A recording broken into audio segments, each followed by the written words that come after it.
중국 출발 시황입니다. 지난 주말 동안 중국에서는 중국이 주도하는 투자은행인 아시아인프라개발은행이 공식 출범을 선언했습니다. 또 이번 주에는 지난해 4분기 GDP와 산업생산, 소매 판매 등이 발표될 예정인데요. 이번 경제지표가 어떻게 증시에 영향을 미칠지 한 주 동안 잘 살펴보시면 좋겠고요. 오늘 오전 발표된 중국의 지난달 주택가격은 1.6% 상승하면서 11월에 0.9% 상승을 웃도는 기록을 보였습니다. 오늘 중국 출발 시황 어떻게 출발했을지 홍콩 시장 먼저 살펴보도록 하겠습니다. 네, 현재 홍콩 항생종합지수는 1.58% 하락하면서 19,212.53포인트를 지나고 있습니다.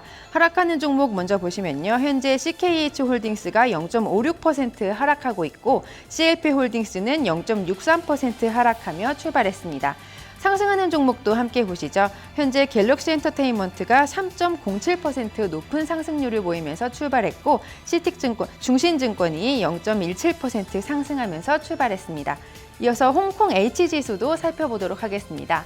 현재 홍콩 H지수 역시 0.74% 하락하면서 8,175.74포인트를 지나고 있습니다. 하락하는 종목 가운데는 시노팩이 0.74% 하락하고 있고 그리고 차이나철도가 2.74% 높은 하락률을 보이면서 출발했습니다. 이어서 중국 본토 증시 살펴보도록 하겠습니다. 현재 중국 본토 증시 상하이 종합지수는 0.19% 하락하면서 2,895.37포인트를 지나고 있습니다. 상하이 A지수도 살펴보도록 하겠습니다. 현재 상하이 A지수는 0.15% 하락하면서 3,031.62포인트를 지나고 있고요. 대형주 위주로 구성되어 있는 상하이 180지수는 0.04% 상승하면서 6,696.14포인트를 지나고 있습니다. 마지막으로 중형주 위주로 구성되어 있는 상하이 380지수 보겠습니다. 현재 상하이 380지수는 0.00% 움직임을 보이면서 5,212점, 보합권에서 움직임을 보이면서 5,211.53포인트를 지나고 있습니다. 이어서 중국 관련 소식 외신통해서 살펴보도록 하겠습니다. 첫 번째 소식입니다. 지난주 2,900선까지 하락했던 중국 증시가 앞으로 더 하락할 것이라는 전망이 나왔는데요.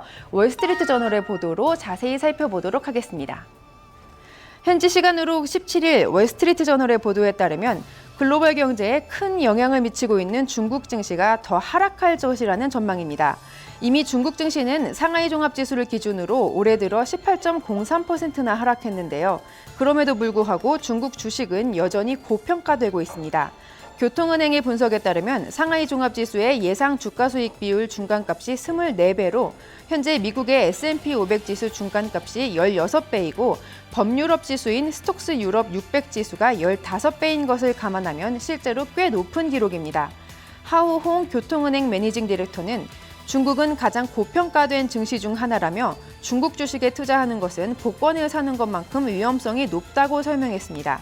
또한 상하이 증시에서 투자자들의 80%는 소액 투자자들로 이들은 객관적 지표인 기업 수익이나 성장 전망보다는 군중 심리에 의해서 움직이는 경우가 많습니다. 전문가들은 이렇게 고평가된 상황과 개인 투자자들의 움직임이 합쳐질 경우 증시 하락 가능성은 걷잡을 수 없이 커질 것이라고 지적했습니다.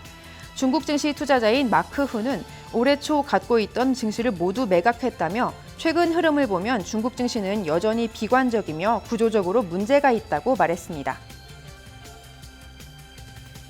네, 이렇게 중국 증시에 대한 비관론이 나오고 있는 가운데 중국 정부는 계속해서 부양책을 지시하고 있는데요. 이번에는 역외은행의 영내은행과 똑같은 지급준비율을 적용하겠다고 발표했습니다. 블룸버그 통신의 보도로 자세히 살펴보도록 하겠습니다. 현지 시간으로 17일 블룸버그 통신의 보도에 따르면 중국 중앙은행인 인민은행은 앞으로 역외은행 계좌에도 지급준비율을 도입합니다. 현재까지 역외은행 지급준비율을 0%로 유지해왔던 인민은행은 중국 경기 둔화 전망에 따라서 역외 외환시장에서 위안화가 계속해서 약세를 보이자 이 같은 조치를 취하기로 결정했습니다. 이에 따라 인민은행은 이번 달 25일부터 역외 외환시장에 참여하는 은행의 역내 위안화 계좌에 대해서도 지급준비율을 적용해 중국 본토은행과 동일한 비율이 적용됩니다. 저우하우 코메르츠뱅크 싱가포르 지사 이코노미스트는 역외은행의 지급준비율을 적용하는 것은 역외 위안화 환율을 올리고 단기 매도 비용을 증가시켜 위안화 매도 물량을 줄이는 효과가 있을 것이라고 설명했습니다. 이상 중국 출발 시황이었습니다.